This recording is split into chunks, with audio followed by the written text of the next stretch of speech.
Come on, nerds.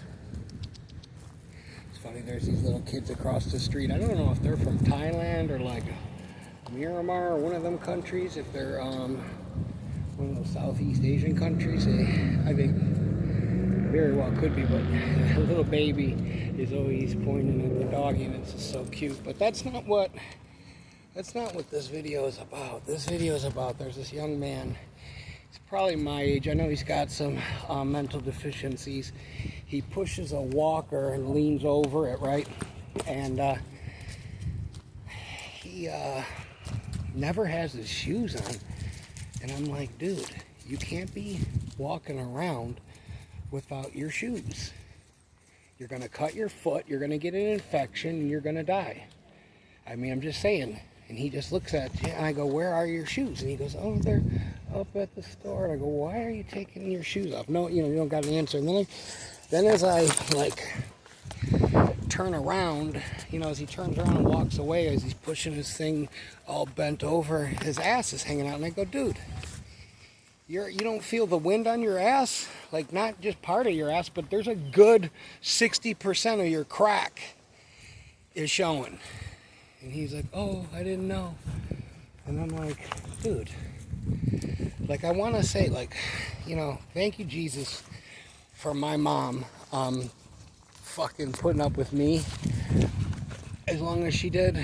You know what I mean? Like, thank you. I can't even tell you, like, parenting. Like, I want to say to him, like, where the fuck? I want to ask this guy, where is your parent? Hey! Where's your parents, nerd? Just woke him up from a nap. Anyways, where the fuck are people's parents and family and shit? Like, the dude obviously needs help. He's probably in this home over here with all these pedophiles and fucking weirdos. I just get so depressed, man. Like, I really do. I'm listening to this. I listen to this Judge Boyd. I think she's out of Texas. Hercules, make sure there ain't no alligators up in this motherfucker. I got a feeling you ain't beating no alligator. I know I seen a big ass snapping turtle in here, right? It's like, I just wish I had the resources or the wherewithal to take care of the world. I was listening to this Judge Boyd. She's a young black judge out of Texas, I believe. She's always trying to, like, help people. Like, this girl's in court. She's 26, beautiful girl. Got her fucking boyfriend's name tattooed on her face and shit. Testing positive for drugs, living in the back of her grandma's house, yada, yada. And Judge Boyd was so, like, kind to give her some kind of, like, residential treatment thing and da-da-da-da, but she never showed up for it, so then she's in court again. And I just, like, the more I think back about what a great parent my mom was, the more I feel like the deficiencies that my dad had. Like, my dad chose drugs over his family, Like, he chose cocaine over going to, like, our baseball games and stuff like that when we were older. And, I lost a large percentage of my life to drugs. It's like, I was telling somebody today, I go, I'm like fucking 12 years behind when it comes to, like, skills that I should have on my resume or college or a trade course or, not that it's too late and all of that shit, but, financially I'm behind. I mean, don't get me wrong, if what happened in my life didn't happen, I wouldn't be here. I would be dead. So I'd rather be broke than dead and sober. Come on, Hercules. No! Come on. Come on. Don't make me come in there. Come on. I'd rather be broke than dead. But, fuck, man. Like, the shit I see. Parents. Come here. I've had enough.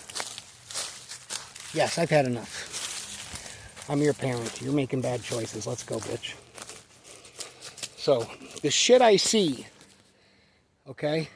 Like, it is so crucial, okay? You'll never have a more important job than being a fucking great parent, okay? You will never have more of a crucial job, an important job, nothing more important than being a great role model and parent. I'm not saying you're going to be perfect, but my mom fucking did so much, and my dad put her at such a disadvantage. She had no car, 3 kids, 4 kids. He left my older brother over here, and I just remember saying to my grandparents, you think that this is okay? And I was like 12, you know, like this is wrong on every fucking fundamental level.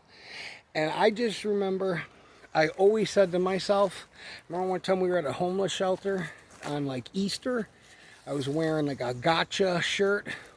It was blue and hot pink. It said gotcha and hot pink. And I just remember going, my fucking dad's drug use put us in this shithole. And when I get older, I'm going to be strong enough, okay, that if I'm able to help people in any capacity or help anything, including animals, that I'm going to do it. And nobody is going to fucking take advantage or have power over me other than God. And I remember saying that at like 12 years old, okay? I'm 46. So please, don't stop having fucking kids. You know, stop having kids and not having any money. Like today, it's not the day to get pregnant. And this girl working at CSL, she's got a kid already, and now she's pregnant again. You're making 16, 17 bucks an hour, if that. You know what I mean? I'm just saying, like, you got to have some motherfucking money today. I just see so many, like, what the fuck are parents doing? It's just so frustrating, man. It's just so frustrating watching this shit, because I wish, you know, I know people that have grown up and their mom was a crack whore or a prostitute or a this, or I've seen it in my neighborhood.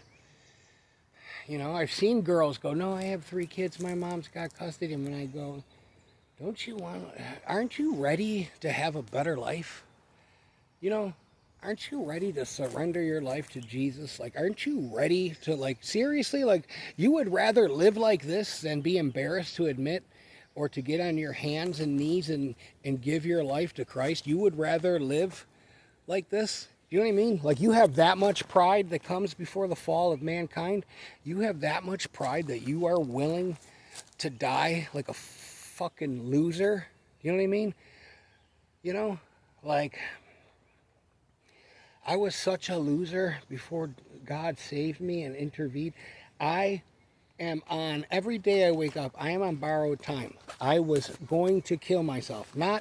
This isn't some Nickelodeon video where I'm crying for help. I mean, I was 310 pounds. I was smoking crack, doing heroin, doing my pills, no money, living on a fucking air mattress, okay, with my 2 cats. And I had had enough. Like, when is it going? I don't know, man. When is it going to be enough for people? Like, I think about my ex and I just want to go, when are you going to say I've had enough and just come clean? You know what I mean? Like, fucking cat is out of the bag, you know? Like, the cat is out of the bag. No, you're not fooling anybody anymore, okay? You don't have this. You don't have custody of your kids. And that goes for so many people, including my father. Like, when are you going to get your life together? You know, like, it's never too late to get your life together, but don't make the mistake that, especially with fentanyl out there, don't make this mistake thinking you got all this time today to get your shit together, because you don't.